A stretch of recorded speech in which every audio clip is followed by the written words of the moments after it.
Rebonjour ou bonjour à tous et merci de participer à ce Facebook Live. Je rappelle pour ceux qui n'ont pas assisté à la première session que nous organisons aujourd'hui ce webinaire pour remplacer une journée qu'on a organisée pendant plus de 10 ans, une journée sur le cancer du sein, organisée avec l'ASBL Vivre comme avant, en partenariat avec la clinique du sein CHU UCL Namur, les hôpitaux namurois regroupés via l'OHR et la Fondation contre le cancer. Alors, nous avons une première session très intéressante avec le docteur Taylor et le docteur Didier van der Stachel, qui est toujours avec nous. Et nous allons tout de suite accueillir notre troisième invité du jour, docteur Thierry Janssen. Vous êtes chirurgien et psychothérapeute et vous proposez aujourd'hui d'aborder la maladie comme une invitation à prendre soin de la vie en nous et tout autour de nous. Vous parlerez du lien entre la maladie et la vie avec le docteur van der Stachel, directeur médical et scientifique de la Fondation contre le cancer. Je vous propose peut-être avant tout de vous présenter en quelques mots. Et ben voilà, vous l'avez dit, je m'appelle Thierry Janssen. J'ai fait des études de médecine qui m'ont mené à devenir chirurgien. J'ai pratiqué la chirurgie pendant 13 ans dans les hôpitaux universitaires. Et puis, il y a maintenant plus de 20 ans, j'ai arrêté ce métier. Et un petit chemin m'a emmené vers toujours les autres et la prise en charge des autres dans leurs difficultés, leurs souffrances, mais d'un point de vue plus psychologique. Donc effectivement, j'ai fait de l'accompagnement psychothérapeutique auquel j'ai tout de suite donné une dimension spirituelle, dans le sens non pas religieuse, mais juste s'intéresser à la personne en tant que psychologie, c'est pas suffisant, parce que ça renforce parfois l'ego, et il y a aussi à mettre un sens à tout ça, et essayer que cette personne revienne dans la vie qui est plus grande que nous. Et ça, c'est de la dimension plus spirituelle. Et puis tout ça m'a amené à créer une école que j'ai appelée au départ l'école de la présence thérapeutique, qui était destinée aux soignants, de façon à ce qu'ils deviennent le premier outil de la relation thérapeutique, en apportant plus de vie dans cette relation. Mais tout simplement parce que je trouvais que dans le monde du soin, eh bien, beaucoup de gens étaient eux-mêmes en souffrance et parfois déconnectés de cette vitalité. Et puis, progressivement, l'école s'est ouverte à d'autres secteurs de la société, parce que je pense qu'on a besoin de ça dans tous les secteurs de nos sociétés, reconnecter cette vitalité et se remettre dans la vie et au respect de la vie aussi. Et donc, l'école a changé de nom, elle s'appelle aujourd'hui l'école de la posture juste, parce que qu'est-ce que la justesse ? C'est une notion qui peut paraître relative, parce que ce qui est juste pour vous n'est peut-être pas pour moi. On a des contingences, des priorités différentes dans notre existence, mais en même temps, j'ai une pratique de méditation, et cette pratique m'a vraiment fait sentir, c'est pas comprendre, mais sentir que la chose suprême, c'est la vie, c'est la vitalité qui est en nous, c'est ce souffle qui nous inspire quelque chose de très, très sain et très sage.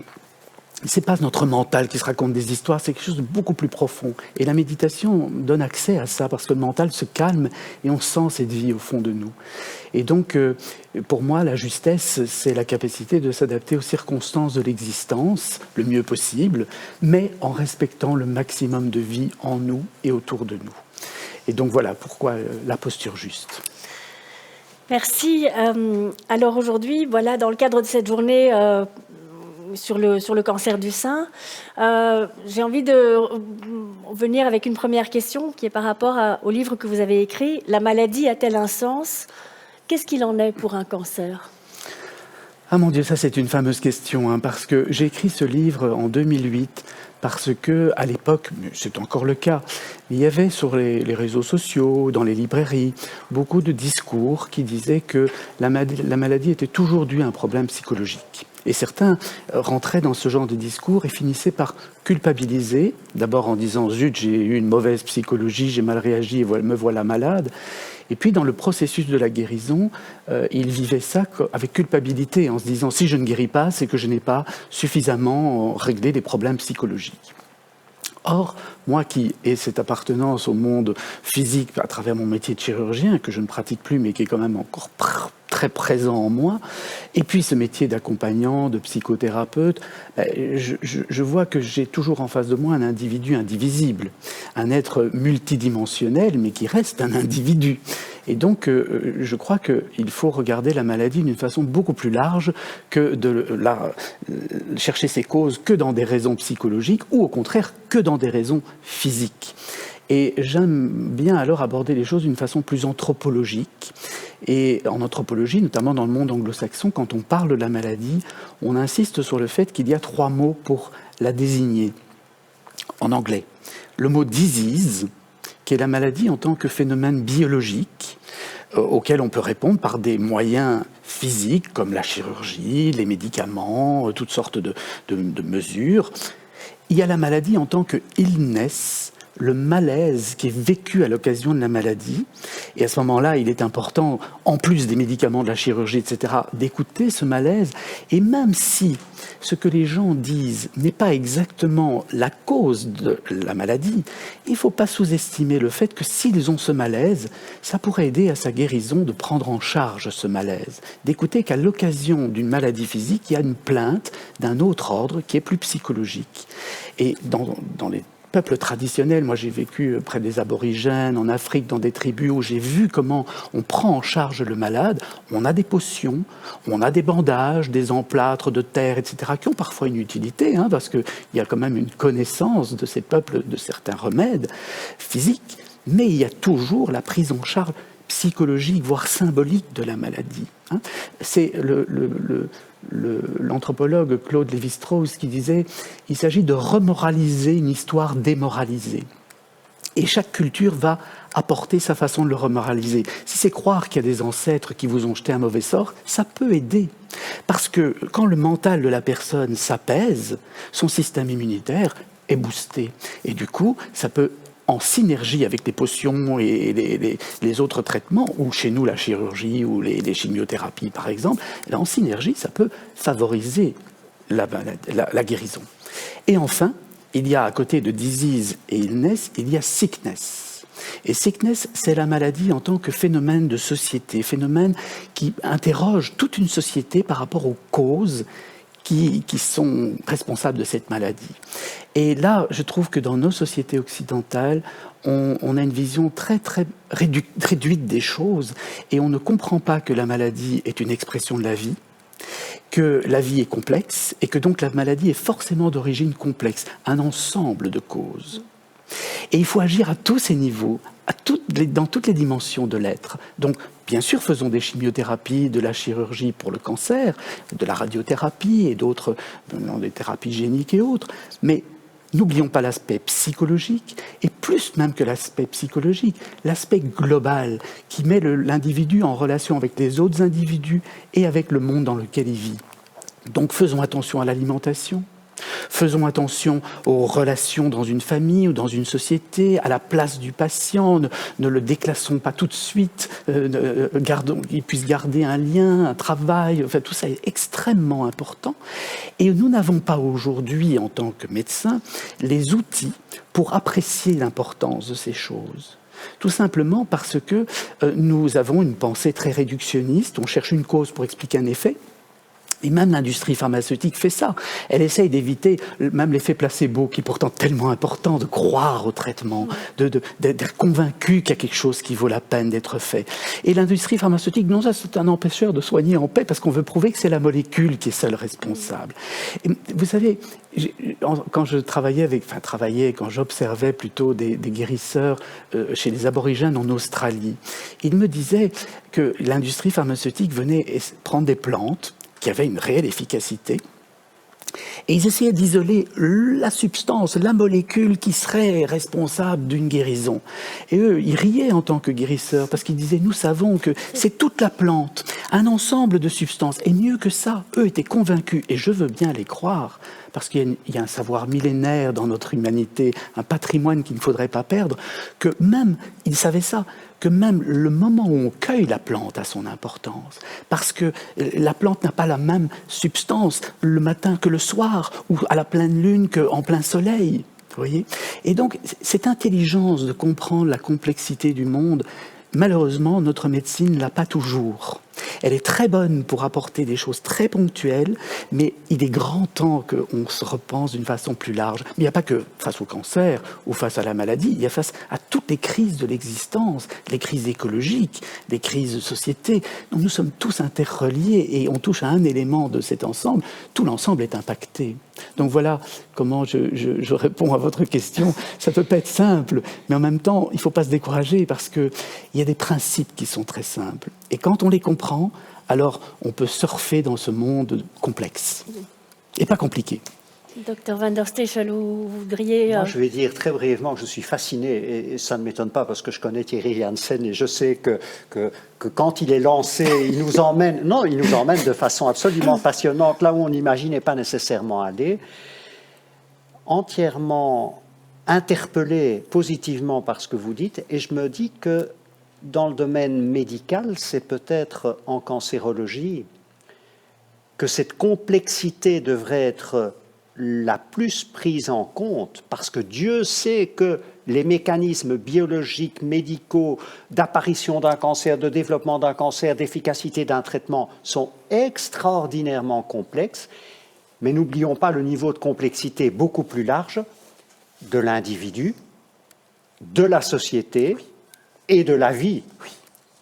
Donc c'est un peu comme des poupées russes qui s'imbriquent les unes dans les autres, mais vous nous amenez, vous nous obligez, et d'une façon positive, à élargir le champ de réflexion, partant de la complexité de la maladie, intégrée à la complexité de l'individu, de la société et du monde dans lequel on vit. Exactement. Et je pense vraiment que chaque maladie est une invitation à se reconnecter à cette complexité, à l'embrasser et donc à la comprendre, comprendere en latin. Et c'est vraiment, je pense qu'aujourd'hui, il y a une place pour la philosophie et la spiritualité dans la médecine, dans le sens d'une comprendre l'esprit de la vie.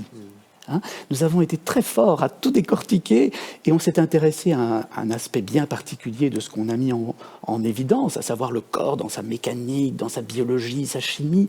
Mais nous sommes beaucoup plus que ça, nous sommes de l'information et nous sommes de l'énergie. L'univers est formé de matière, d'information et d'énergie, E égale mc carré. Et ces trois éléments sont interchangeables, c'est une seule chose. Et tant que la médecine n'ira pas là, je pense qu'on va courir derrière la maladie, mais on ne la rattrapera jamais. Et surtout, on n'arrivera pas à la prévenir. Parce que c'est très important de lutter contre une maladie quand elle est là. Mais pensons aux générations qui suivront. Vous savez, chez les Indiens Navajo, en Arizona, il y a une sagesse tellement profonde, car quand quelqu'un tombe malade, il va voir le guérisseur, qui est un chanteur, un ratali. Et le guérisseur réunit le malade et tout le clan dans sa hutte, qui est faite de branchages et de boue séchée, qu'on appelle le hogan. Et pendant des cérémonies qui vont durer jusque 9 nuits et 9 jours d'affilée, le guérisseur va chanter des chants de guérison et dessiner avec du sable coloré sur le sol une voix de guérison. Alors il y a la voix de la grande étoile polaire, il y a la voix de l'ours, la voix du coyote, peu importe. Chaque voix est destinée à un type de symptôme, parce qu'eux ne parlent pas de maladie, ils parlent de symptômes. Et c'est vrai qu'une maladie, c'est un ensemble de symptômes auxquels on donne un nom, mais c'est reste des symptômes. Et ce qui est intéressant, c'est que pendant ces cérémonies, le malade va transférer le sable sur son corps parce qu'il rentre dans le processus, mais ce n'est pas que rentrer avec des idées. Il va commencer à faire des efforts pour suivre les indications thérapeutiques, il va changer son mode de vie, il va changer son mode de relation. Mais tout le clan va le faire aussi. Parce qu'à l'occasion de la maladie d'un seul, toute une société se pose des questions. Et ça fait une écologie intérieure, mais extérieure. Et donc une préservation des équilibres, parce que vous savez, la vie n'aime ni le trop ni le trop peu. Et il y a une balance, un équilibre, une forme d'harmonie, donc une justesse à garder. Et cette sagesse-là, elle nous manque aujourd'hui. Vraiment, je crois qu'il faut bien sûr continuer à s'intéresser à des choses très ponctuelles, mais il faut remettre ça dans un contexte beaucoup plus large. Et c'est quelque chose qui est en train, modestement, de s'enraciner dans le monde de la cancérologie. On sait de plus en plus que un cancer, ce n'est pas uniquement la maladie, ce n'est pas uniquement la personne malade, mais ce cancer va avoir un impact sur toute une série d'autres personnes un environnement familial, amical, professionnel, etc., etc. Et que donc, il serait sage de prendre en compte cet effet domino en cascade. Absolument, absolument.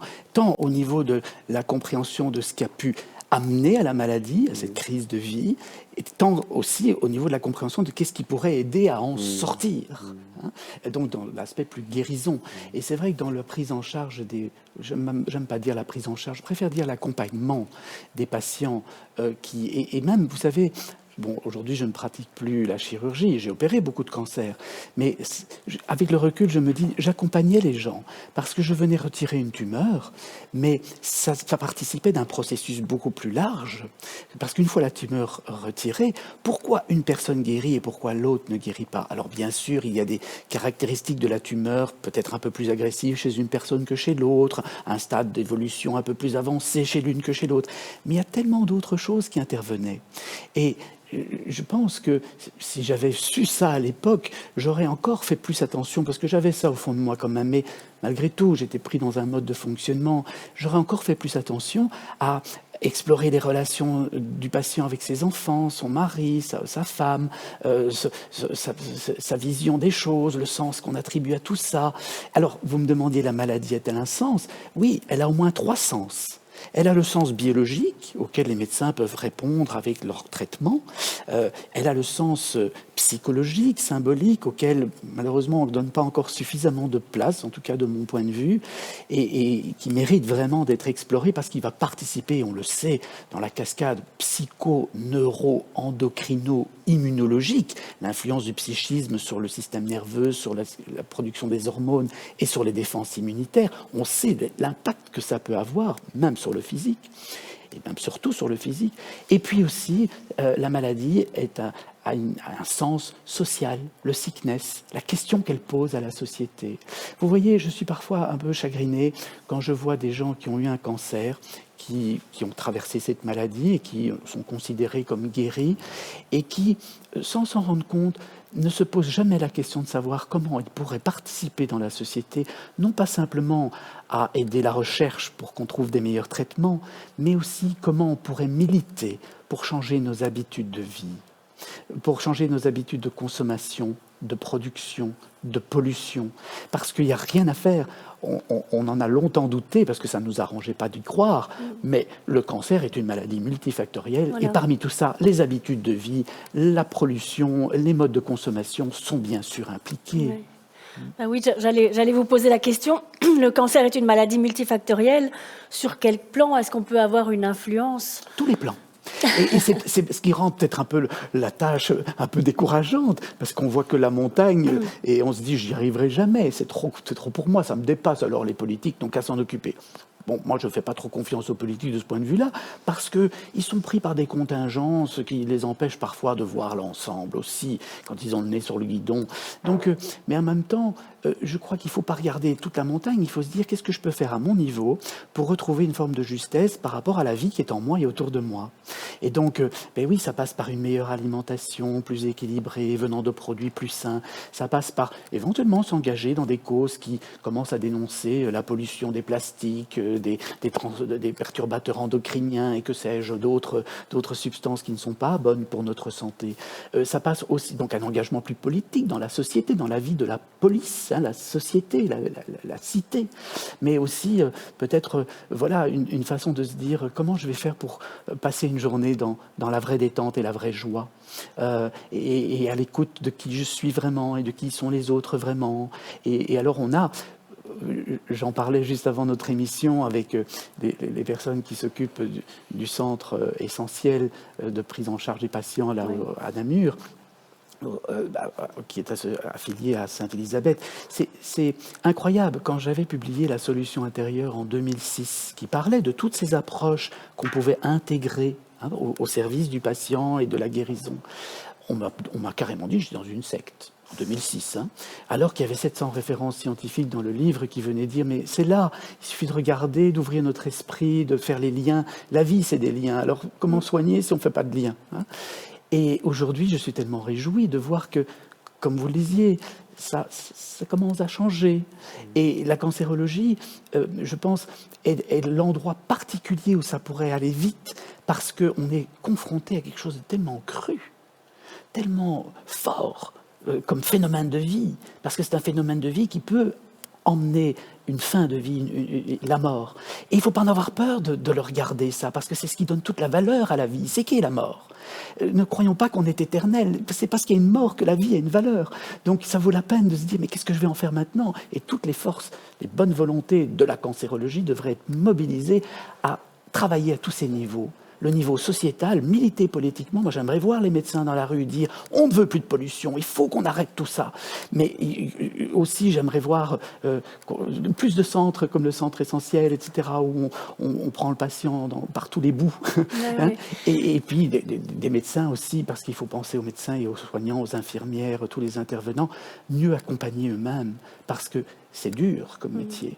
Et comment soigner et apporter de la vie dans la vie d'une personne qui en a besoin si soi-même on commence à perdre cette vie parce qu'on s'épuise et qu'on n'est pas entendu dans ses besoins essentiels. Je pense, Didier van der Stechel, qu'effectivement, l'accompagnement du patient, c'est quand même une des préoccupations, en tout cas à la Fondation contre le cancer. Ça l'a toujours été, et il y a des progrès importants qui ont été faits, et il reste encore pas mal de progrès importants à faire. La question du sens, moi, m'interpellait de la manière suivante. Je pense que c'est inévitable quand on est confronté à un événement de vie grave. Moi, je dis plutôt une leçon de vie. Parce que quelque chose qui nous est imposé, qui est pénible, qu'on n'a pas souhaité, et c'est tout à fait évident qu'on ne le souhaite à personne, c'est nous obliger ou nous donner l'occasion de progresser, d'apprendre quelque chose et de changer quelque chose dans notre vie. Dans la première session, on nous posait la question, est-ce que la vie après peut être exactement la même que la vie avant? Non, un événement grave comme un cancer, c'est une charnière, il y a un avant, il y a un après. Il est inévitable de se poser la question du sens. Pourquoi moi? Quel sens a dans ma vie? Pourquoi maintenant? Il faut être patient. Patient dans avoir de la patience. Parce que la découverte du sens de quelque chose d'important et de souvent désagréable dans notre vie, ça ne vient pas tout de suite. C'est parfois longtemps après qu'on se dit, mon Dieu, cet événement qui a été tellement pénible que je n'ai pas voulu, que je n'aurais souhaité pour personne, ben finalement, quand je récapitule, c'est ça qui m'a permis de bifurquer et d'aujourd'hui vivre quelque chose qui est plein de sens, plein de vie. Et donc, il faut prendre le temps. Oui, et c'est pour ça qu'il faut un accompagnement. Et pendant longtemps, moi, j'ai accompagné les gens en individuel. Aujourd'hui, avec l'école, je n'ai plus cette capacité-là, cette disponibilité-là. Mais en même temps, bien sûr, la notion de temps est vraiment importante. Mais il y a quelque chose qui est difficile à croire, je crois, quand on reçoit, par exemple, l'annonce d'un diagnostic comme celui d'un cancer, c'est que cette maladie peut être un cadeau. Et quand je disais ça, parfois sur même des antennes de radio ou quoi, les journalistes étaient très énervés sur moi, en disant « Enfin, comment vous pouvez dire une chose pareille? On subit ça, on est victime de ça. » Et je dis, je vous le témoigne, d'abord parce que moi-même, j'ai été malade dans ma vie et j'ai pu voir les cadeaux que la maladie avait en potentiel. Mais je n'ai pas toujours pris ces cadeaux parce que j'ai parfois vécu ça que comme une victime, en voyant que le côté désagréable et j'étais contrarié ou apeuré. Mais en même temps, je témoigne aussi pour les patients que j'ai accompagnés et pour lesquels j'ai une admiration inouïe. Parce que dans cet accompagnement, ils ont fait ce travail de regarder ce que ça pouvait vouloir dire pour eux. Non pas en cherchant ça comme une cause, mais en se disant qu'est-ce qu'à l'occasion de cet événement de vie important, crucial, qu'est-ce que je peux comprendre de moi, de la vie, de qui suis-je vraiment, de ce qui est vraiment important, de ce qui est prioritaire, de ce qui est essentiel, et de ma relation au monde, et de ce qu'est ce monde, et de ses travers, ou de ces zones qui mériteraient d'être ajustées. Et quand ce travail est fait, oui, alors avec le recul, on peut dire que c'était un cadeau. Et n'oublions pas d'élargir, c'est vrai, évidemment, pour la personne malade confrontée de plein fouet à cette leçon de vie, mais c'est tout aussi vrai pour son entourage, pour ses entourages. Totalement. Et bon, il y a bien sûr le cancer, qui est une maladie qui est quand même assez présente dans nos sociétés et qui est là et préoccupante. Mais il y a toutes ces maladies neurodégénératives. En fait, vous savez, je crois que ce chemin, on le fait quand la maladie dure un petit peu. Une maladie qui dure 3 jours, voilà, ça va. Mais une maladie qui s'installe dans la chronicité, ça fait partie de notre vie. Et je dis souvent, je sais que ça peut choquer aussi, mais je vais expliquer pourquoi je parle comme ça, qu'on peut être malade et en bonne santé. Parce que qu'est-ce que la santé ? Alors il y a une mauvaise santé, il y a une bonne santé. Et c'est Georges Canguilhem, qui était un médecin et philosophe, qui avait écrit cette thèse sur le normal et le pathologique, magnifique, grandiose, qui a repris cette définition que l'on retrouve dans les médecines traditionnelles, la médecine ayurvédique de l'Inde, Ayurveda, connaissance de la vie, ou dans la médecine traditionnelle de la Chine. C'est cette notion que la maladie est une tentative de l'organisme de retrouver un équilibre dans une situation perturbée. Je répète, la maladie est une tentative de l'organisme de retrouver un équilibre dans une situation perturbée. Imaginez qu'il y a de la fumée dans cette pièce, on va se mettre à tousser. Ce symptôme, si on n'a pas envie d'être victime et de vivre quelque chose de désagréable, on va tout de suite prendre un médicament pour l'éradiquer. Mais en même temps, on n'aura peut-être pas écouté qu'il y avait de la fumée et que ça vaudrait mieux d'arrêter de balancer cette fumée dans la pièce pour ne plus tousser. Parce que la toux était nécessaire. Elle évacuait la fumée, elle protégeait nos muqueuses et nos poumons. Imaginez maintenant qu'il y a beaucoup de fumée dans la pièce. On va se mettre à tousser très fort. Et imaginez que je sois fragile d'un point de vue cardiaque et que cet effort, tout d'un coup, fait que j'ai un accident cardiovasculaire. Là, le symptôme est devenu dangereux parce que je n'y ai pas pris garde, je ne l'ai pas canalisé et il peut amener à des fâcheuses conséquences. Mais avant de traiter les symptômes ou de traiter les maladies, essayons de comprendre leur cause, déjà. Essayons d'agir sur leur cause. Et surtout, essayons de comprendre comment le symptôme est finalement un cadeau de la vie qui permet à cet organisme que je suis de me rééquilibrer dans la situation perturbée. Alors, le cancer. Bien sûr, il y a des pollutions, il y a des modes de vie, il y a des prédispositions génétiques, des fragilités génétiques, je dirais plutôt. Mais on sait aujourd'hui que la génétique n'est pas la génétique, elle est l'épigénétique. C'est le génome en relation avec son environnement, et l'environnement intérieur comme extérieur. Donc, mes mauvaises pensées, mes stress, c'est créer un environnement intérieur qui favorise parfois l'activation de gènes du cancer. Il faut s'en rendre compte. Et donc, tout ça fait que, à l'occasion de ce symptôme, je peux me dire, mais waouh, j'ai une invitation à prendre une leçon quelque part, mais c'est une vraie invitation. Mais voilà, je pense qu'il va falloir dans nos hôpitaux des gens qui viennent apporter ça à côté des experts des traitements particuliers pour qu'il y ait un ensemble qui travaille en synergie. Et ce jour-là, on aura changé la civilisation. On aura été là où je crois que la civilisation doit aller. Parce que je vais me permettre, si vous me donnez ce temps-là, de vous raconter une petite histoire magnifique. J'ai 3 minutes ? Vous avez. Parce que c'est vraiment, pour moi, ça a été tellement révélateur.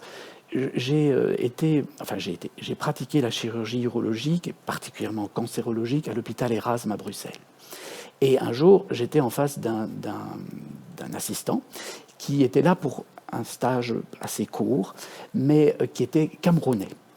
Et son père était un guérisseur au Cameroun.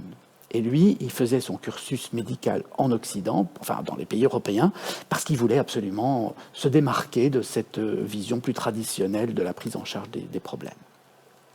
Et on opérait, et c'était un cancer de la vessie, ça dure longtemps. Et donc il y a des moments où on peut parler, parce que ce sont des gestes un peu mécaniques, et on parle, et on n'est pas que stressé par une éventuelle urgence pendant le temps opératoire. Et il me dit, c'est quand même une drôle de maladie, ce cancer. Et je dis, pourquoi tu dis ça ? Il dit, mais c'est quand même une maladie tellement vivante. Je dis, oui, c'est vrai. Il dit, oui, regarde, ce sont des cellules qui retrouvent des propriétés quasi embryonnaires. Et comme dans un embryon, les cellules, elles se divident très rapidement. Ouais. Elles se dédifférencient, elles perdent leur particularité de cellules de foie ou de cellules de sein. Elles deviennent indifférenciées et elles se prolifèrent comme ça. Et il dit, elles prolifèrent, et puis elles peuvent occuper tout l'espace où elles sont nées, jusqu'à tuer cet espace et donc se tuer elles-mêmes. Je dis, tu as tout à fait raison. On ne peut pas nier ce fait. Et puis on continue à opérer. Et à un moment donné, il se relève comme ça, enfin il se redresse, et il me dit, mais alors, l'être humain, est-ce que ça ne serait pas le cancer de la Terre ? Alors je dis, argumente. Il me dit, regarde, l'être humain aussi, il prolifère, il occupe tout l'espace où il est né, quitte à le tuer, et puis il disparaîtra avec. Et je me suis dit, mais sagesse africaine, sagesse des traditions, de ce bon sens relié à la vie, qui observe la vie. Il suffit de la regarder, elle est là devant nos yeux toute la journée. Elle est en nous, il suffit de la sentir. Mais si on reste que dans ses pensées et ses idées toutes faites, on ne la sentira jamais, cette vie. C'est pour ça que moi j'ai créé cette école où on fait des expériences de vie, on se découvre, on découvre la vie qui est en nous, et après on n'agit plus de la même façon dans le monde. Mais je me suis dit, voilà, si ce jeune futur chirurgien, puisqu'il était en formation de chirurgie, comprend ça, il y a un avenir pour notre civilisation. Parce que sans ça, on va partir dans plus en plus de prolifération de l'humain sur cette planète. Mais qu'est-ce qui va rester? Alors on dit qu'on va aller sur Mars. Moi, je rigole, parce que si c'est ça le projet de l'humanité, de polluer ces océans et d'avoir des molécules qui donnent le cancer à ceux qui restent sur Terre et qu'il faut s'enfuir sur Mars, je trouve que c'est vraiment un triste résultat de l'intelligence que nous avons. Je ne suis pas candidat. Moi non plus. Moi non plus. Moi non plus. Et alors, je ne sais pas, j'imagine qu'il y a des personnes qui sont aujourd'hui confrontées à cette maladie, en particulier le cancer, et qui nous écoutent. Je ne suis pas en train d'essayer de les divertir pour les emmener loin de leurs problématiques du moment, mais en même temps, je leur dis, regardez, à l'occasion de ce que vous vivez, qui est une manifestation de la vie, c'est une manifestation de la vie, essayons de la comprendre, et pour guérir, soyons plus vivants que la tumeur. Oui.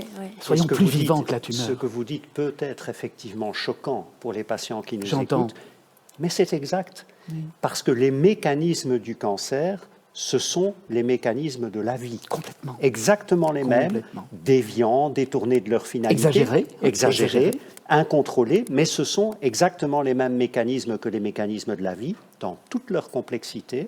Et ce qui nous permet de répondre à une question qui est relativement fréquente, est-ce qu'il y aura un jour un monde sans cancer? Moi, je réponds oui, mais ce sera un monde sans vie. Oui, tout à fait. Tout à fait. Et vous savez, j'ai une passion pour l'Égypte ancienne, et on sait aujourd'hui, quand on examine les momies, qu'il y avait des cancers du temps de l'Égypte ancienne, que dans la Grèce, dans la Rome antique, il y a eu des cancers parce que les gens se mettaient des pommades à base de plomb sur la figure pour être pâle, et ils ne se rendaient pas compte qu'ils se polluaient eux-mêmes. Donc, tant que l'être humain n'aura pas une vision suffisamment subtile, il sera toujours ballotté dans les mouvements de la vie. Et c'est pas grave en soi. Mais après, vous savez, là aussi ça peut choquer ce que je vais dire, mais je le dis parce que c'est ce qui m'habite, et c'est ce qui fait que j'écris, c'est ce qui fait que j'enseigne, et c'est ce qui fait que je suis là avec vous aujourd'hui. Et c'est ce qui fait que je suis encore vivant. C'est pas tellement la quantité des années qui compte dans une vie. C'est la profondeur de ce que nous avons pu atteindre au cours de ces années. Moi, j'ai accompagné des personnes, notamment qui avaient des cancers, et un certain nombre d'entre elles, et je les ai accompagnées jusqu'aux portes de leur mort. Et j'ai vu des gens jeunes qui sont partis réconciliés avec eux-mêmes, réconciliés avec leur famille, et réconciliés avec la vie, en disant « Ok, j'aurais voulu rester, voir mes enfants grandir, se marier, voir mes petits-enfants, et je ne verrai pas ça. Mais je suis en paix, parce que j'ai l'impression d'avoir touché à ce qu'il y avait de plus essentiel. J'ai compris ce qu'était la vie. » Et vous voyez, j'ai des émotions en vous disant ça, parce que toutes ces personnes-là m'ont montré qu'un être humain, c'est très grand, et qu'on ne peut pas juste se voir comme une machine qui doit fonctionner 80 ans.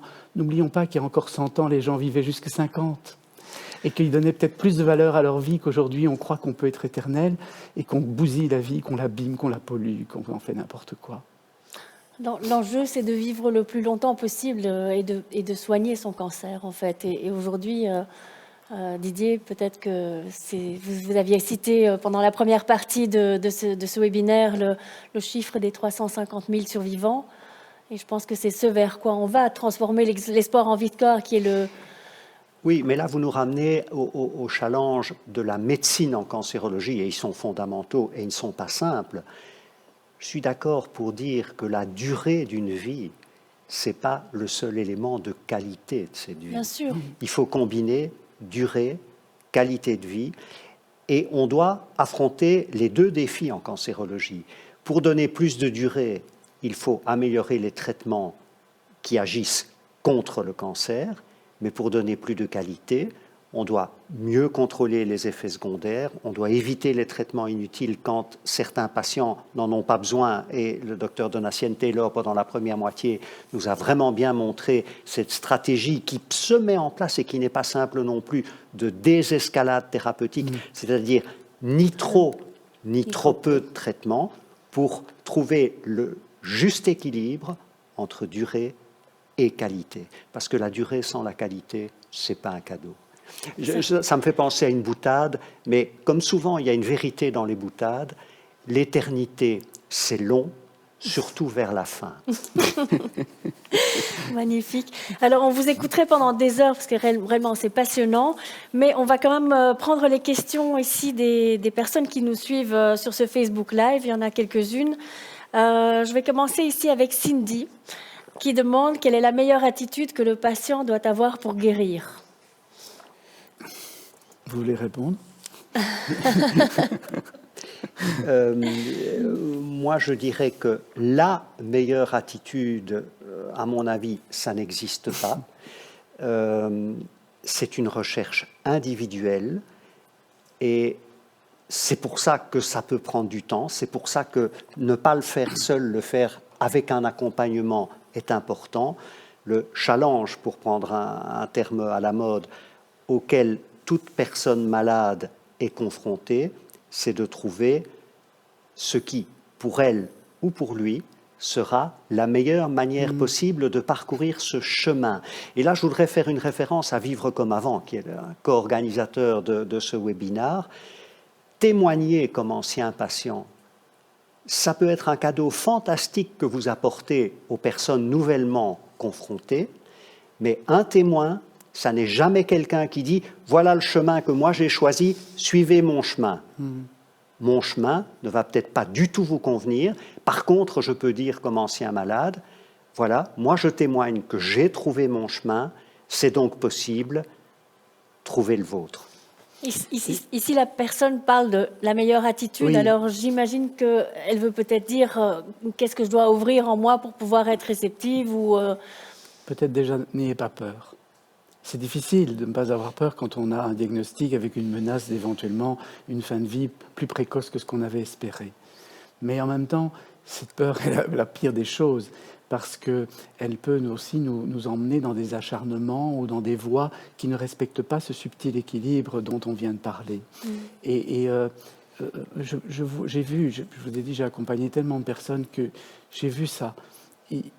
Sous l'effet de la peur, alors on va chercher le traitement. Il y en a qui allaient même aux États-Unis chercher encore une molécule, etc. Et je leur disais, ok, mais est-ce que c'est l'enjeu de votre vie maintenant? Et je n'étais pas là pour les convaincre de ne pas aller chercher ces traitements, mais j'étais là pour leur ouvrir une porte pour éventuellement se rendre compte qu'ils passaient à côté de quelque chose de plus important que de courir après un traitement alors qu'ils avaient des métastases partout et qu'il y avait peut-être d'autres choses tellement belles à faire de leur vie qui de toute façon allaient être abrégées par rapport à leur espérance, l'espoir de vivre plus longtemps. Et je sais que ce genre de discours peut paraître cruel ou déconnecté de la réalité de celui qui combat. Hein. Mais justement, peut-être qu'à un moment donné, il faut arrêter de combattre. Il ne faut pas parler en termes de guerrier, mais en termes de surfeur. On surfe sur la vague. Et celui qui surfe sur la vague, eh bien, et qui s'y maintient, il arrive toujours sur la plage. Toutes les vagues arrivent sur la plage. Et la plage, ça peut être la mort. Mais je pense qu'une vie réussie, c'est une vie où on peut aussi mourir en paix et laisser de la paix derrière soi et laisser un témoignage de vie. Et, vous savez, je n'oppose pas la mort à la vie. La vie comporte l'existence et la mort. La vie comporte l'existence et la mort. Je crois que tant qu'on ne voudra pas accepter l'idée de la mort, eh bien, on se trompe. On se trompe de chemin parce qu'on prend le chemin du contre la vie. Et alors qu'il n'y a pas à être contre la vie. Et même certains traitements, dans leur philosophie, sont contre la vie. Et à un moment donné, il faut toujours se demander, mais est-ce que j'apporte suffisamment de vie avec mon traitement? Et moi, je voudrais embrayer sur quelque chose qu'on entend souvent encore, qui est certainement bien intentionné, mais qui me paraît faux et dangereux. Il faut avoir le moral. Le moral, c'est la moitié de la guérison. non seulement je pense que ça n'est pas vrai sur un plan scientifique, parce que ça dépend très très fort d'un cas à l'autre, mais c'est surtout, et comme vous l'avez dit tout à l'heure, terriblement culpabilisant pour la personne, parce que être confronté à une situation de vie difficile, c'est inévitablement passer par des hauts, par des bas, des moments où on a plus le moral, des moments où on démoralise. C'est normal. C'est un chemin qu'il va falloir parcourir, et peut-être qu'un conseil très très général, mais que je pense très important, c'est soyez indulgent vis-à-vis de vous-même. Vous avez le droit d'être démoralisé un jour. Et oui, je boue parce que je suis tout à fait d'accord avec vous et surtout, ça me permet d'insister sur une chose. Je peux? Oui, parce que c'est pour moi tellement important. Faire la différence entre le contentement et la joie. Pourquoi je viens avec ça ici ? Parce que précisément, quand une personne vit une peur, une angoisse, voilà, et part dans son cycle, dans le mental, qui commence à entretenir ça, évidemment, si vraiment on replace tout ça dans une perspective plus profonde, que j'appelle spirituelle, et où justement c'est plus le mental qui prend le dessus, la première chose à faire, c'est d'accueillir tout ça. C'est d'ouvrir son cœur, mais vraiment l'ouvrir, hein. Se détendre et dire, ok, ce matin je ne suis pas en forme, ce matin je me sens triste, ce matin j'ai peur, j'accueille. Mais le simple fait de l'accueillir, de reconnaître que je ne suis pas content, que je suis frustré, que je suis perturbé, le simple fait d'accueillir ça, on rentre dans une autre dimension, on rentre dans être. Je ne suis plus dans faire et je ne peux pas faire et j'aurais voulu faire et tout ce débat-là, mais je suis là et j'accueille ce que je suis et je suis ça. Et ce n'est pas grave. Et alors, il y a quelque chose qui naît en nous, qui n'est pas le contentement, et on peut être pas content, mais ça s'appelle la joie. Cette joie qui n'a pas d'objet. Et on peut être à la fois pas content, je suis pas content d'avoir des traitements, d'être malade, mais je peux être joyeux. Et je vais vous dire, ça va même jusqu'à la mort. D'ailleurs, moi, quand je vais dans un enterrement, je suis toujours émerveillé, c'est le mot. De voir à quel point, moi-même, ou les personnes présentes, on n'est pas content, on est triste, on est frustré, on peut même être en colère. Et il y a toutes ces émotions humaines qui sont totalement normales et qui parlent des besoins que nous avons au niveau de notre personne, de notre personnalité. Mais en même temps, dans ces enterrements, il y a souvent beaucoup de joie. Parce que sans doute on se rappelle que la vie a une valeur, qu'elle n'est pas éternelle et que c'est maintenant et pas demain. Et que plutôt que d'attendre sa guérison ou que tout aille bien pour être joyeux, on peut être joyeux dans l'instant, de se retrouver, de revoir des cousins qu'on n'avait plus depuis longtemps, de refaire du lien. Et si on peut aborder sa maladie ou accompagner les gens malades de ce point de vue-là, en leur disant « vous n'avez pas à être encore plus de performance », non, vous avez juste à accepter ce que vous êtes, ce que vous vivez, accueillez-le, et vous verrez, le processus se fera tout seul, il y a quelque chose de joyeux qui va revenir en vous. C'est très curieux, ça peut paraître paradoxal tant qu'on ne l'a pas vécu, mais je me permets quand même de mettre ces mots-là pour qu'on imagine que c'est possible de le vivre. Ici, j'ai une question justement, Pascal, qui demande comment dialoguer avec son corps pour aider à aller vers la guérison. Donc, cette envie d'aller vers la guérison, enfin voilà, elle est exprimée à travers les questions. Écoutons le corps. Vous savez, quand j'accompagnais des personnes qui étaient par exemple sous chimiothérapie, quelle parfois difficulté de leur faire accepter qu'elles étaient fatiguées. Et qu'elles ne pourraient pas travailler comme elles avaient pensé le faire aujourd'hui, et de dire, vous avez le droit, et c'est normal d'être fatigué, parce que la fatigue est le symptôme qui vous dit que vous avez besoin de vous reposer, et que ce repos, vous en avez besoin pour régénérer, ou pour mobiliser toutes les forces qui vont, de synergie avec les molécules de chimiothérapie, apporter plus de guérison. Donc, c'est d'écouter ce corps, de l'accompagner au jour le jour, sans idée préconçue, et de se déconditionner de tout ce « il faut » que nous vivons dans une société comme la nôtre qui ne travaille qu'avec plus que ça. Oui. Cette performance permanente jusqu'à être dans les injonctions dont vous parliez, toujours en forme, toujours de bonne humeur, et c'est ça qui va vous guérir. Excusez-moi, j'ai envie de vous dire, c'est pas vrai. Non, et je voudrais compléter la question, ou peut-être la reformuler. C'est évidemment important d'écouter son vécu physique et psychologique et spirituel dans la maladie dans l'espoir de guérir, mais c'est tout aussi important de le faire quand on n'est pas sur un chemin de guérison. Combien? Absolument, absolument. Combien? Ouais. Hein? Et pour l'entourage, ça peut être aussi une grande invitation à se dire, regardez, à l'occasion de la maladie d'un seul dans votre famille qui traverse des difficultés, regardez comme vous-même parfois, vous crachez sur la vie, vous plaignez, vous la prenez pas, vous l'acceptez pas comme elle est, et surtout vous n'êtes pas joyeux de la voir. J'avais un ami clown dans les hôpitaux, il est un être merveilleux, et alors il me disait, tu sais Thierry, la vie ne vaut pas la peine d'être vécue, elle vaut la joie d'être expérimentée. C'est Mais il joli. avait totalement raison. C'est joli. Parce qu'on voit toujours ça comme la peine. Et c'est vrai qu'il y a dans une vie, bon, bien sûr, la maladie est quelque chose de très fort, le cancer est quelque chose de très fort, mais il y a plein de raisons qui font qu'on a la peine de vivre. Mais non, il y a une joie de vivre, même quand on n'est pas forcément dans des bonnes conditions. Et en puisant dans mon expérience, je suis persuadé que parmi les personnes qui nous écoutent, un grand nombre de personnes qui sont ou qui ont été confrontées à la maladie, eh bien, si elles grattent un peu, si elles cherchent un peu, elles vont faire revenir à la surface toute une série de moments joyeux dans une période difficile. Oui, oui, tout à fait. Mais vous savez, on vit cette période de la Covid-19. J'entends des gens, et je partage ça d'ailleurs, hein, qui me disent, il y avait longtemps, je ne me suis pas senti aussi vivant. Je suis contrarié, je suis perturbé, je suis même angoissé, mais en même temps, je me sens très vivant. Parce qu'on va retrouver cette vitalité au fond de nous, quand on est vraiment confronté à ça. Et le symptôme de la vitalité, c'est la joie. Alors dont ici, parlait Spinoza, cette joie sans objet. j'ai une question qui contraste un peu évidemment avec cette idée de joie. C'est Dominique qui dit quel sens trouver, quel cadeau quand on parle de cancer de l'enfant. Alors, je réponds. Hein, peut-être que vous voudrez dire quelque chose aussi, et si vous voulez le dire avant moi, c'est bon.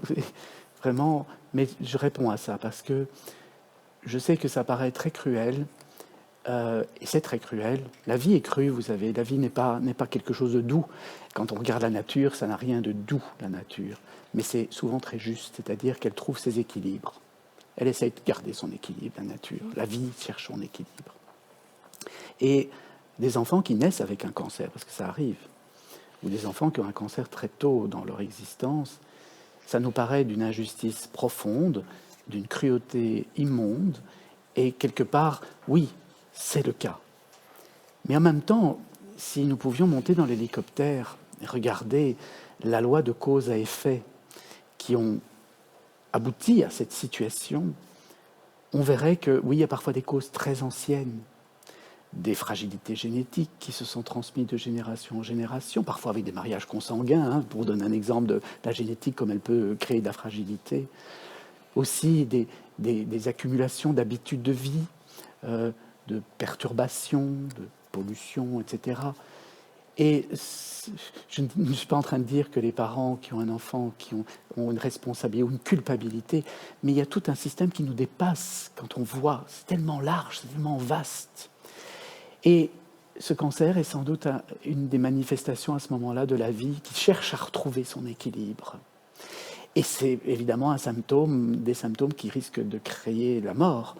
Et donc il faut pouvoir le canaliser, le prendre en charge, traiter ça, mais en même temps, plutôt que de le vivre en victime, avec ce sentiment d'injustice, de se dire, ok, cet enfant, même si ça va jusqu'à la mort, hein, et je sais que c'est parfois inaudible, ce que je vais dire, mais je sais aussi qu'on peut l'entendre quand on fait le chemin. C'est alors un ange, un agnélos, un messager. L'enfant qui traverse votre vie et qui part trop tôt par rapport à ce qu'on voulait, il peut être un messager. Et combien de parents que j'ai accompagnés à la suite de la mort de leur enfant, où j'étais présent aussi, ont compris, ont vu, ont senti dans leur vie que le passage de cet enfant dans leur vie, ça a été un moment où tout pouvait basculer du côté d'une totale victimisation, d'une négativité et d'un enfermement qui allait avoir des répercussions très négatives sur les autres enfants de la famille et sur leur vie, ou au contraire de se dire, ok, cet enfant est venu nous montrer à quel point on tient à la vie, à quel point pour nous c'est important, et comment on va faire maintenant pour être vraiment vivant et rendre hommage à cet enfant, que son passage ne soit pas inutile, qu'il soit celui d'un ange, d'un agnélos, d'un messager. Voilà comment j'aborde les choses. Elles peuvent paraître déconnecté de la cruauté de la douleur, mais en même temps, non. La douleur est inévitable. Ce qu'on peut éviter, c'est la souffrance. C'est les bouddhistes qui disent ça, mais ils ont raison. La douleur, ça fait partie de la vie. C'est causé par le trop peu, le manque. Mais en même temps, c'est comment je vais le vivre, quel sens je vais lui donner et quelle leçon je vais en tirer. Et pas une leçon dans le sens tu devais apprendre quelque chose et tu été puni. Non, non, non, non. Mais quel enseignement. C'est plus juste de parler d'un enseignement. Hein, quel enseignement qui me rapproche vers encore plus de vie. Et alors toute une vie peut être passée dans le souvenir d'un enfant qui est parti trop tôt en se disant je suis vivant parce que cet enfant est venu me montrer comme la vie est importante. Didier? Moi, je vais peut-être vous faire une réponse à un tout autre niveau, pas contradictoire, mais beaucoup plus personnel malheureusement, parce qu'il se fait que dans ma famille proche, nous vivons un cancer incurable d'un jeune enfant. Et forcément, on cherche du sens à quelque chose qui apparemment n'en a pas. Et je me dis que la recherche de sens, ça fait tellement partie de notre humanité. C'est évidemment quelque chose de très important, mais il faut peut-être s'autoriser dans certaines circonstances, dans certaines situations, à se dire, pour moi, ça n'a pas de sens. On n'est pas condamné à trouver un sens à tout ce qui arrive dans notre vie, ou en tous les cas, pas à être capable de discerner maintenant, dans l'instant présent, dans l'émotion, l'urgence de la situation, à dire voilà, je donne ce sens-là. Face à mon petit-neveu, eh bien, je dis pour moi, ça n'a pas de sens. Mais je dois quand même vivre avec et je dois faire ce chemin. Et comme vous l'avez dit, Didier, là tout à l'heure, il y a le temps. Oui. Et parfois le sens émerge plus tard. Tout d'un coup, on se dit, ah oui, cet événement dans ma vie, voilà, il a maintenant ce sens-là, mais il faut du temps aussi pour ça. Et le sens est une nécessité biologique, vous savez. Si nous ne pouvions pas, avec le cerveau que nous avons, si nous ne pouvions pas attribuer un sens aux expériences de l'existence, l'aspect cruel et chaotique de l'existence créerait un stress tel chez l'être humain que nous ne survivrions pas. Notre système immunitaire serait vraiment très, très ravagé. Donc, le cerveau crée du sens. Il a besoin de créer du sens. C'est une nécessité biologique pour le cerveau humain. Merci. Je vais un petit peu avancer avec les questions, parce que je vois que le temps passe vite. C'est tellement passionnant. Ici, j'ai une question qui est, quand la guérison est là, comment vivre avec le regard de l'entourage, de la société qui nous donne l'étiquette cancéreuse? Didier, vous voulez répondre?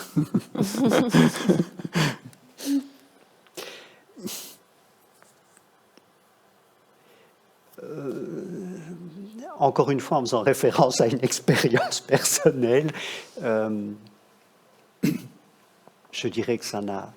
Ma réponse à moi, hein, mais je n'ai pas prétention à en faire une réponse ou un modèle. Ma réponse à moi a été, ça n'a pas d'importance. Les autres pensent de toute façon ce qu'ils veulent en penser. Moi, j'ai été capable de traverser cette épreuve et ce qui compte pour moi, c'est le regard que je porte sur moi après, dans une vie différente. Et là aussi, le temps est un élément de la réponse parce que il est inévitable que quand on sort d'une maladie, sans un cheveu sur la tête, avec des cicatrices, etc., il faut d'abord apprendre à se regarder soi-même et à se voir soi-même. Et si on est capable de se voir soi-même, eh bien, tôt ou tard dans la vie, vous trouvez des gens qui sont capables de vous voir tel que vous êtes, avec la valeur que vous avez. C'est un des enseignements du chemin aussi, je crois. On a parlé de l'écoute du corps. Ici, j'ai Julie qui demande pourquoi le yoga est-il intéressant pour se ressourcer? Alors le yoga, ce mot vient de yug, qui est une racine sanscrite et qui a donné le joindre, et qui a donné aussi la joie, godere en latin. quand tout est réuni. C'est vraiment, le yoga, c'est l'union. L'union de toutes les dimensions de l'être, physique, émotionnel, intellectuel, et ce souffle qui traverse tout ça, qu'on peut appeler l'esprit, la conscience, voilà. Et pour pouvoir opérer cette réunion, parce que, vous savez, aux États-Unis, dans les années 60, il y avait plus de professeurs de yoga que dans toute l'Inde réunie. Mais c'était des professeurs de gymnastique, pour le grand nombre. Le vrai yoga, c'est pas ça. C'est une philosophie de vie, et elle travaille sur toutes les dimensions de la personne. Mais il y a, ce que la plupart d'entre nous connaissent, c'est des exercices, des postures, des asanas, et des exercices respiratoires. Et ce qui est très intéressant, c'est de se rendre compte que, justement, c'est une approche plurifactorielle, à savoir qu'il y a une composante d'attention, d'apaisement du mental, parce qu'on est focalisé sur ce qui se passe. C'est comme une méditation dans le mouvement, mais comme une méditation. Donc le mental va s'apaiser, la conscience va s'éveiller. Et puis, il y a la mobilisation du corps, et donc on refait toutes sortes de connexions entre le cerveau et différentes parties du corps qui ne sont plus mobilisées, qu'on n'a plus l'habitude de... Et on y croit, on n'y croit pas, mais il y a une vraie connaissance dans la médecine de l'Inde et dans la médecine de la Chine de la dimension énergétique de tout ça, qui fait qu'en remobilisant certaines parties du corps, eh bien, on ouvre des voies de transmission de l'énergie et de l'information, qu'on peut appeler méridiens, tout ce qu'on veut, mais c'est aussi des voies des fascias, qu'on décrit très bien en médecine, évidemment du sang, de la lymphe, etc., qui participent à la santé physique. Et tout ça, réunis par la respiration, qui est un acte de santé inouï, qui rééquilibre tant au niveau émotionnel qu'au niveau des tensions et de la détente du corps, en agissant sur le système nerveux sympathique et parasympathique. Et donc, on a quelque chose de très complet, que je pourrais vous faire une conférence d'1 heure, si vous voulez, sur le yoga, mais il est évident que ça devrait être remboursé par la sécurité sociale et qu'on devrait faire du yoga ou des exercices similaires, comportant la même philosophie et agissant aux mêmes endroits. On devrait faire ça depuis l'école maternelle. Et dans les populations où ce n'est pas présent, mais où il y a ce bon sens-là, eh bien on danse. Allez en Afrique, dans les villages, là, on danse, de moins en moins, mais on danse, on chante. Il y a tout ça qui est une forme de yoga, où tout le corps est convoqué, le son est libéré, le souffle est mobilisé, et l'attention est calmée, et le mental finit par un petit peu se désamorcer, et on est juste présent à soi et au monde. Voilà. J'ai une question ici qui... Pardon, Didier. Non, tout est dit. J'ai une question qui fait un peu suite ou écho. Que pensez-vous, en plus des traitements classiques, des traitements énergétiques ? Alors, traitement énergétique, déjà, il faut entendre ce qu'on appelle énergétique, parce que ce mot est un peu utilisé à toutes les sauces aujourd'hui, et en même temps, souvent, il est utilisé pour parler de ce qui est non visible, ou de ce qui est non visible à notre façon de regarder. Parce que, vous voyez, par exemple, moi, je vous vois physiquement, là, je suis habitué, mon cerveau est habitué à vous voir physiquement, je vous ai entendu poser une question, j'ai reçu cette information, cette vibration dans mon oreille, mon cerveau l'a interprétée, tout est là. Mais je vous sens aussi, je sens votre présence, de fût-ce que parce que vous dégagez quelque chose, dans ma perception, d'assez apaisé. Vous n'êtes pas en train de pousser contre moi ou avoir un œil un peu inquisiteur qui m'envoie comme ça des énergies invasives. Donc je vous sens détendu et en diapason, je suis très détendu aussi. Si vous rentriez dans quelque chose de plus tendu, de plus agressif, il est fort probable que je rentre là-dedans aussi ou que je m'enfuis. Mais en attendant, il y a quelque chose d'invisible entre nous qui se passe. Un échange qui peut même être compris aujourd'hui d'un point de vue scientifique, même si notre science n'est pas très intéressée dans la communication grand public sur ces choses, mais nous avons un champ d'énergie qui est réel. Donc c'est notre cœur qui qui contribue à la plus grande partie, plus que notre cerveau, parce qu'il est dû à l'activité électrique. Mais l'activité électrique du cœur est très intense, vous imaginez, c'est cette pulsion de vie qui, tout d'un coup, fait que le jour où ça s'arrête, on n'est plus vivant. Et notre cerveau, lui, s'il n'y a pas ça, il ne reçoit rien. Donc il y a tellement de dimensions auxquelles on peut s'ouvrir quand on est vraiment présent. Et je ne peux être présent à ça que si je suis présent à moi. Si je sens tout ça en moi. Et alors, je commence à voir le monde autrement, et effectivement, je comprends ce qu'est l'énergie. Energeia en grec qui veut dire la potentialité d'une action. Energeia, la potentialité d'une action. D'ailleurs, l'argent est de l'énergie.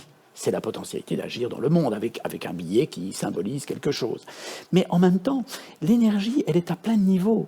Il y a une énergie psychique. Je me mets à imaginer quelque chose et puis il va y avoir une énergie physique qui va aller chercher dans mes réserves ATP, ADP, les molécules dans mon foie, il va aller chercher de quoi faire manifester cette pensée, cette énergie psychique, comment la manifester dans le monde physique. Et l'énergie, si c'est bien compris, c'est le continuum entre toutes les dimensions. C'est ce qui relie toutes les dimensions, c'est ce qui permet de conceptualiser ça.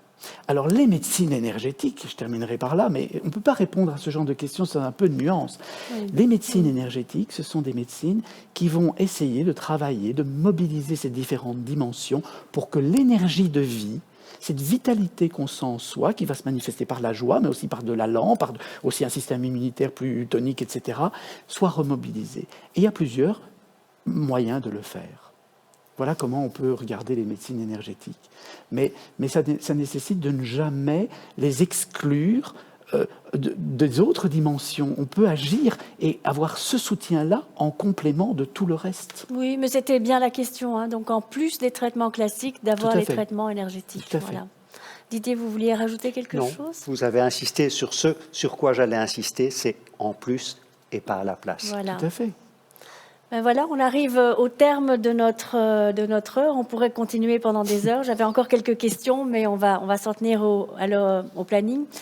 J'ai juste ici un petit message de Brigitte qui nous dit « Les messages sont sages, tendres et vrais. Espérons les retrouver dans tous les hôpitaux. » Et je trouve que c'est pas mal pour conclure peut-être notre session. Ben, je vous remercie en tout cas vraiment tous les deux, c'était extrêmement intéressant. Je pense qu'on pourrait presque faire ça toutes les semaines tellement il y a des choses à dire. Et voilà, il me reste peut-être juste à dire à tout le monde qu'on peut continuer à poser des questions sur notre page Facebook ou éventuellement en contactant Cancer Info au 0800 15 801. Et pour le reste, je vais encore rappeler que nous avons, avec la Fondation, fait une action avec des masques. Je vous montre le masque en tissu. Vous pouvez le trouver sur le site. C'est une action solidaire et quand on en achète, on en offre, nous, aux patients atteints de cancer. Je peux dire quelque chose ? Je trouve génial que ce soit un masque que l'on attache. Ah oui ? Parce que ces masques qu'on nous met derrière les oreilles sont très, très compliqués, je trouve. C'est mieux quand on peut les attacher. Ici, on attache comme on veut. Ça, voilà. C'est très bien. Et on vous en offrira un pour vous remercier. Bien. Voilà. Merci encore à tout le monde et à une prochaine fois.